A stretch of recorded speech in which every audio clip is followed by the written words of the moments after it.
HSC ও সমমানের পরীক্ষা নিয়ে সবশেষ খবর জানাতে আমাদের সাথে যোগ দিচ্ছেন সায়েম চৌধুরী। সায়েম, আজকে তো প্রথম দিনের পরীক্ষা চলছে, সার্বিক নিরাপত্তা পরিস্থিতি কেমন দেখছেন এবং পরীক্ষার হলের বা কেন্দ্রের পরিবেশ নিয়ে অভিভাবকদের কোনো প্রতিক্রিয়া পেয়েছেন?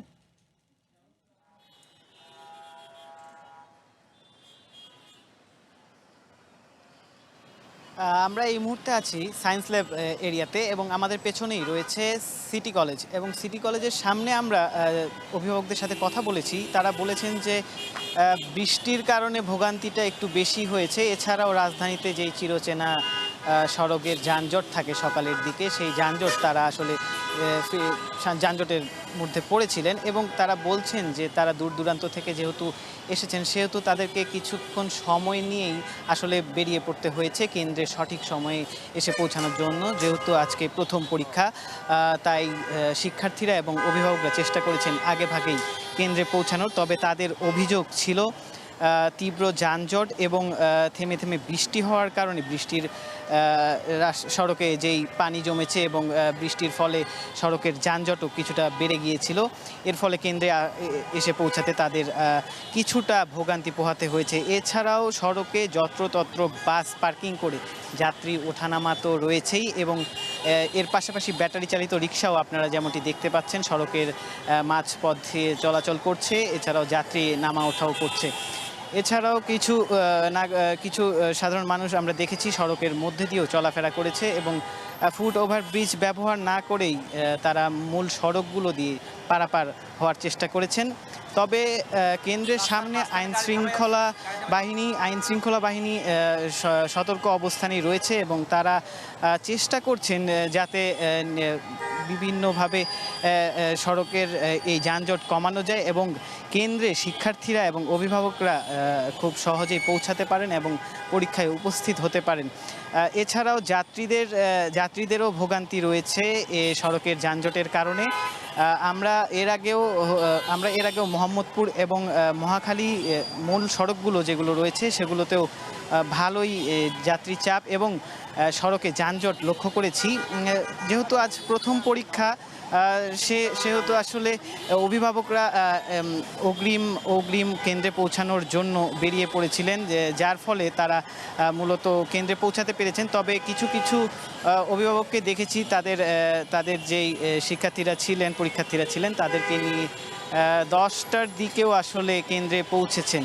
এছাড়াও 9:30টার দিক থেকেই নির্দেশনা ছিল যে কেন্দ্রের মধ্যে পৌঁছাতে হবে, কিন্তু যেহেতু সড়কে যানজট ছিল এবং গুড়ি গুড়ি বৃষ্টি সকাল থেকেই ছিল সেহেতু কিছুটা যানজটের ফলে অনেকেই পৌঁছাতেও আসলে সমস্যায় ভোগান্তিতে পড়তে হয়েছে। আমরা সায়েন্স ল্যাবের চিত্রটি যদি একটু দেখানোর চেষ্টা করি, মূল সড়কে আসলে বাসের পাশাপাশি যেই ব্যাটারি চালিত রিক্সাগুলো চলছে এগুলোর কারণেও কিছুটা যানজটের সৃষ্টি হয়েছে এবং বাসগুলো আসলে যত্রতত্র যাত্রী নামা ওঠা করছে এবং ফিটনেসবিহীন কিছু বাস আমাদের চোখে পড়েছে যেগুলো সড়কের মূল পথে মধ্যেই আসলে বিকল হয়ে পড়েছে এবং সেটির জন্য বাড়তি যানজট সৃষ্টি হয়েছে। আমি যদি আরেকটু বলে রাখতে চাই, যেহেতু এবার পরীক্ষার্থীর সংখ্যা বেশি সেহেতু এর কারণেও একটি বাড়তি চাপ রয়েছে এবং রাজধানীর মূল সড়কগুলোতে আমরা সেটি লক্ষ্য করেছি।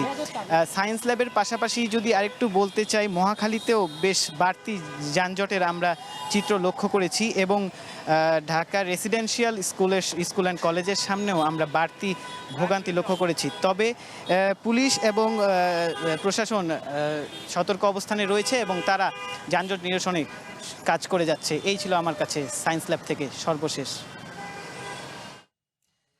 সায়েম, আপনি সাথেই থাকুন। আমরা এবার যেতে চাই তানজিনা অন্তর কাছে। আমরা তো সায়েমের কাছে বিভিন্ন পরীক্ষা কেন্দ্রের তথ্য জানছিলাম, আপনিও সকাল থেকে বিভিন্ন পরীক্ষা কেন্দ্র ঘুরে দেখেছেন, কি পরিবেশ দেখেছেন আর অভিভাবকদের কোনো ধরনের প্রতিক্রিয়া জানতে পেরেছেন কিনা? আমি সকাল থেকে পরীক্ষার কেন্দ্রে কেন্দ্রে ঘুরেছি, বেশ কয়েকটি কেন্দ্রে ঘোরা হয়েছে। এখন আমি আছি রাজধানীর বেইলি রোডে সিদ্ধেশ্বরী গার্লস কলেজের সামনে। এখানে পরীক্ষা চলছে, আজ বাংলা প্রথম পত্র পরীক্ষা চলছে। পরীক্ষার্থীদের ভেতরে ঢুকিয়ে দিয়ে, পরীক্ষা কেন্দ্রে ঢুকিয়ে দিয়ে কিন্তু অভিভাবকরা রাস্তার দুপাশে সারিবদ্ধভাবে বসেছে। একটু যদি দেখাই আমি যে এখানে অভিভাবকরা অপেক্ষা করছেন, রয়েছেন, প্রার্থনা করছেন। আচ্ছা, এবার 11টি শিক্ষা বোর্ডের অধীনে মোট 12,70,583 জন শিক্ষার্থী অংশ নিচ্ছেন। তবে 9টি যে সাধারণ শিক্ষা বোর্ড রয়েছে, কারিগরি শিক্ষা বোর্ড এবং মাদ্রাসা শিক্ষা বোর্ড ছাড়া যে 9টি সাধারণ শিক্ষা বোর্ড রয়েছে, তাতে সেই বোর্ডগুলোতে কিন্তু অভিন্ন প্রশ্নপত্র পরীক্ষা হচ্ছে। এবার মোট কেন্দ্রের সংখ্যা 2,697টি, তার মধ্যে ঢাকা বোর্ডেই কিন্তু কেন্দ্র রয়েছে 310টি। এবার প্রশ্নপত্র ফাঁস এবং নকল ঠেকাতে কিন্তু কঠোর নিরাপত্তা ব্যবস্থা নেওয়া হয়েছে। পরীক্ষা কেন্দ্রগুলোতে রয়েছে সিসি ক্যামেরা, প্রত্যেকটা কেন্দ্রে কিন্তু সিসি ক্যামেরার আওতায় রয়েছে। আমি আজ সকাল থেকে বেশ কয়েকটি কেন্দ্রে ঘুরেছি, প্রত্যেকটিতেই দেখেছি যে বেশ কঠোর নিরাপত্তা ব্যবস্থা কিন্তু রয়েছে। প্রত্যেকটা সিসি ক্যামেরা মনিটর করার জন্য শিক্ষা মন্ত্রণালয়ে কিন্তু একটি সিসি ক্যামেরা মনিটরিং সেল গঠন করা হয়েছে, যেখান থেকে দেশের প্রত্যেকটা কেন্দ্রের প্রত্যেকটা সিসি ক্যামেরা কিন্তু মনিটর করা যাবে। এছাড়া পরীক্ষা কেন্দ্রে যাওয়ার সময় কিন্তু মোবাইল ফোন সহ কোনো অননুমোদিত ইলেকট্রনিক ডিভাইসও নেওয়া যায়নি। আরেকটু বলতে চাই যে কেন্দ্রগুলোতে নিরাপত্তা নিশ্চিত করতে যে পুলিশ রয়েছেন এবং অন্যান্য প্রশাসনিক কর্মকর্তারা রয়েছেন, তারাও কিন্তু বেশ তৎপর রয়েছে। পুলিশরা বডি ওয়ার্ন ক্যামেরা পরিধান করেছেন। একটু জানতে চাই যে মোট 77টি বিষয়ে 21 দিনে এবার পরীক্ষা হবে। নকলের জন্য খ্যাত যে ভ্যানুগুলো, যে কেন্দ্রগুলোতে খুব বেশি এত বছর ধরে খুব বেশি নকল হয়ে এসেছে, সেই কেন্দ্রগুলো কিন্তু এবারে বাতিল করা হয়েছে নকল ঠেকাতে। তবে হাওড়াঞ্চল, পার্বত্যাঞ্চল এবং দুর্গম চরাঞ্চলে যে শিক্ষার্থীরা রয়েছে, তাদের যাতায়াতের সুবিধার জন্য কিছু কিছু কেন্দ্র এখনও রয়েছে। নিরাপত্তার কথা যেটি বলছিলাম, যে প্রত্যেকটা কেন্দ্রে কিন্তু কঠোর নিরাপত্তা ব্যবস্থা রয়েছে। এছাড়া নিরাপত্তার খাতিরে শিক্ষা বোর্ড থেকে কিন্তু জানানো হয়েছে যে যাতে প্রশ্নপত্র ফাঁসের কোনো গুজব বা এ ধরনের কোনো গুজব যদি যাতে ছড়িয়ে না পড়ে ফেসবুক বা সামাজিক যোগাযোগ মাধ্যমে, সেজন্য কিন্তু সামাজিক যোগাযোগ মাধ্যমগুলো বেশ কঠোর নজরদারির মধ্যে আছে। এই ছিল আমার কাছে সবশেষ।